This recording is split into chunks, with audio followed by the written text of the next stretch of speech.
ABC Podcast, Materia Oscura, José Manuel Nieves. Descubren el interruptor genético que nos hace humanos. Bienvenidos amigos de Materia Oscura, el podcast de ciencia de ABC. Hoy nos vamos a sumergir de lleno en la que podríamos considerar como la pregunta de todas las preguntas. Y es esta: ¿qué nos hizo humanos? ¿Qué tecla se pulsó en nuestro ADN para que pasáramos de ser un primate más a ser una especie que es capaz de escribir poemas, que construye telescopios, que se pregunta por su propio origen y que a pesar de su fragilidad física ha terminado por dominar el mundo? Pues la respuesta, o al menos una parte de ella, podría estar en un interruptor genético increíblemente pequeño. Un interruptor que acaba de ser descubierto por un equipo de científicos y que, según un nuevo estudio, ha sido clave en la configuración de nuestro cerebro, el cerebro humano. A ver, no es la primera vez que hablamos de este tipo de cosas. Ya sabéis, el ADN, que es ese enorme libro de instrucciones que define lo que somos, todavía está lleno de misterios. Pero hay algo que sí que sabemos, y es que a lo largo de la historia de nuestra evolución ha habido errores, o mejor dicho, mutaciones que no pueden considerarse como un simple tropiezo evolutivo de poca monta, sino que han sido auténticos saltos cuánticos en la evolución. Pensemos, por ejemplo, en un manuscrito antiguo que se ha ido copiando de generación en generación. Bueno, la mayoría de las veces los escribas cometen pequeños errores, errores menores, erratas en importancia, pero de vez en cuando va un escriba y a lo mejor sin saberlo introduce un cambio radical, una nueva frase que resulta que transforma el significado del texto por completo. Bueno, pues eso es lo mismo que sucede en nuestro ADN. Durante mucho tiempo, los científicos se han centrado en los genes, que son las frases que codifican las proteínas, las piezas fundamentales que constituyen nuestros cuerpos. Pero, ¿qué hay de los espacios en blanco? Es decir, de todos esos espacios que es más de la mitad del genoma que no parecen tener función alguna. No sin alguna dosis de desprecio, nos hemos referido siempre a ellos como ADN basura. Pero la investigación de las últimas décadas nos ha enseñado que ese material silencioso, que aparentemente no se expresa en ninguna característica concreta, está muy lejos de ser inútil. De hecho, podría ser la orquesta que dirige y organiza al resto de los genes. ¿Y cómo funciona esa orquesta? Pues ahí es precisamente donde entran en juego, dicen los investigadores, las llamadas regiones aceleradas humanas, o HARS, por sus siglas en inglés. Estas regiones son, por así decirlo, esas erratas de las que hablábamos antes, esas secciones del genoma humano que han cambiado, que han acumulado fallos o mutaciones, pero lo han hecho a un ritmo inusualmente alto desde que nos separamos de nuestros parientes vivos más cercanos, que son los chimpancés. Hace unos 5 millones de años, de hecho, cuando eso sucedió, cuando los humanos se separaron de los chimpancés, nuestros caminos evolutivos tomaron rumbos distintos. Y resulta que en ese camino nuevo, nuestro ADN empezó a reescribirse de una forma novedosa. Una forma que, sin embargo, no fue al azar. Podría decirse que los HARS, estas regiones aceleradas humanas, son los puntos neurálgicos de esa reescritura. Los científicos llevan años persiguiéndolos, porque sospechan que estas regiones de cambio tan acelerado son los responsables de muchos de los rasgos que nos distinguen de los demás primates.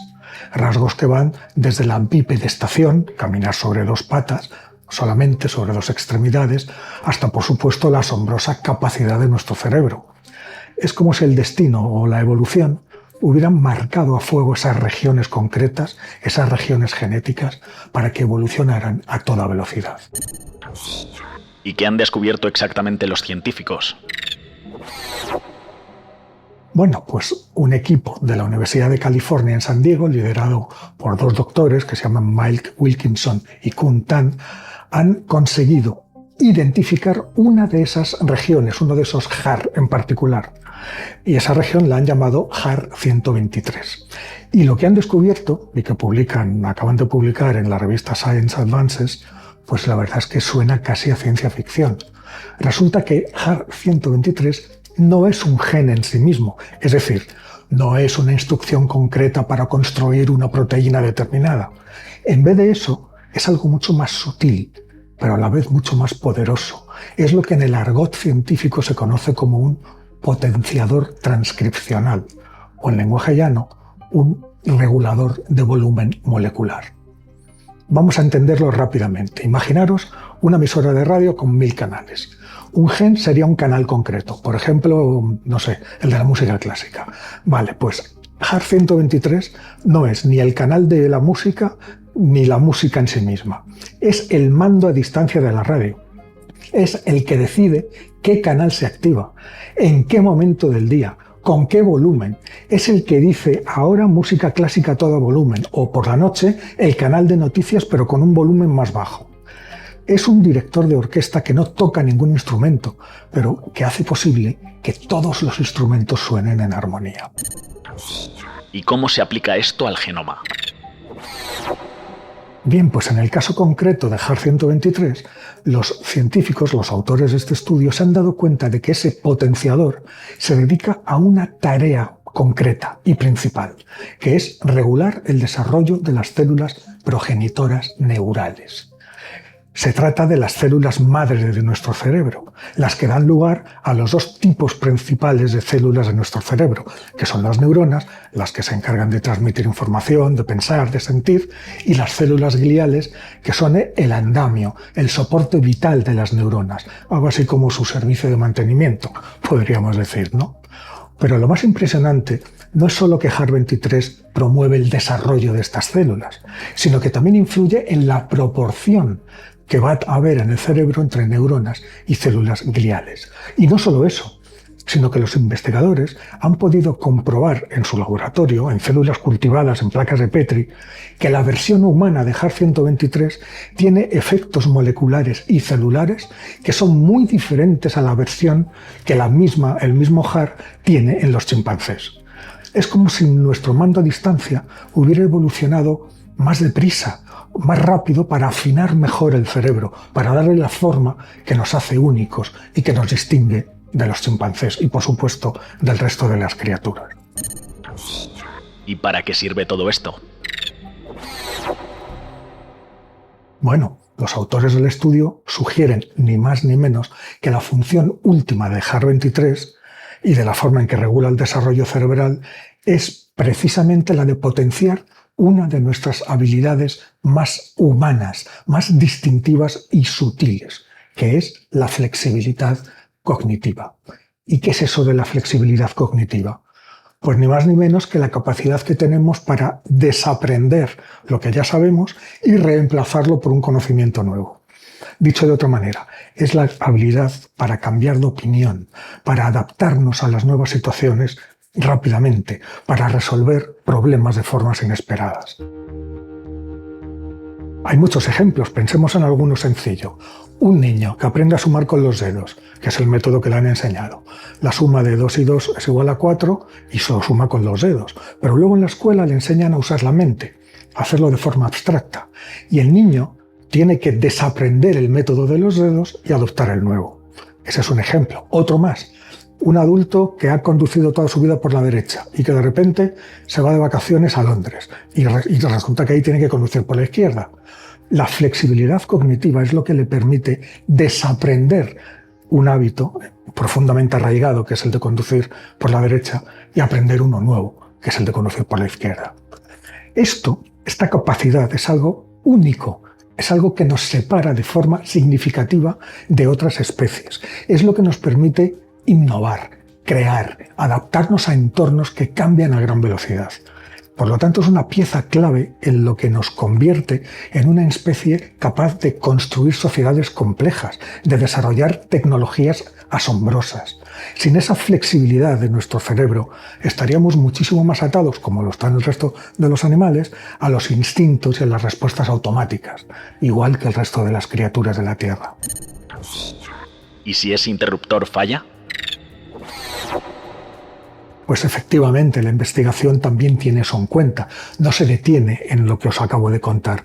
Porque, claro, Dicen los científicos, si hemos encontrado un interruptor clave en nuestra evolución, ¿qué pasaría si ese interruptor falla? Bueno, pues los autores del estudio señalan que la investigación de los HARS, y en concreto de HAR-123, podría darnos pistas sobre las causas moleculares de algunos trastornos del desarrollo neurológico, como por ejemplo el autismo. A ver, no se trata de decir que HAR-123 sea la causa del autismo, ni mucho menos, pero entender cómo un regulador de volumen molecular tan importante como este puede influir en la arquitectura cerebral, pues podría abrir nuevas vías para comprender y quién sabe si para tratar estos trastornos. Es como si al entender cómo se construye una casa fuéramos capaces de detectar las fallas en los cimientos que causan problemas en la estructura, ¿vale? Este estudio, que ha sido en parte financiado por el Instituto Nacional de la Salud de Estados Unidos, es solo el principio. Los científicos ahora necesitan profundizar en el mecanismo molecular de HAR-123. ¿Para qué? Para entender completamente cómo funciona. Pero el que han dado ya es un paso fundamental, monumental, un paso que nos muestra una vez más que los secretos de lo que somos no siempre están en lugares obvios, sino en los detalles más inesperados, en los pequeños interruptores, en las sutiles variaciones de un código genético que se ha reescrito a lo largo de millones de años de evolución. El estudio, en definitiva, nos deja con la evocadora, ciertamente, idea de que lo que nos hace humanos podría no ser un superpoder o un gen milagroso, sino la sutil capacidad de nuestro ADN para regularse a sí mismo, para afinar el cerebro como un instrumento perfecto, adaptándolo a cualquier situación, adaptándose a los cambios rápidos, permitiéndonos, como diría el filósofo, desaprender para aprender de nuevo. Y con esta reflexión nos despedimos por hoy, aunque no sin antes recordar que volveremos a estar aquí la semana que viene con nuevos y fascinantes hallazgos científicos que tan a menudo van más allá incluso de nuestra imaginación.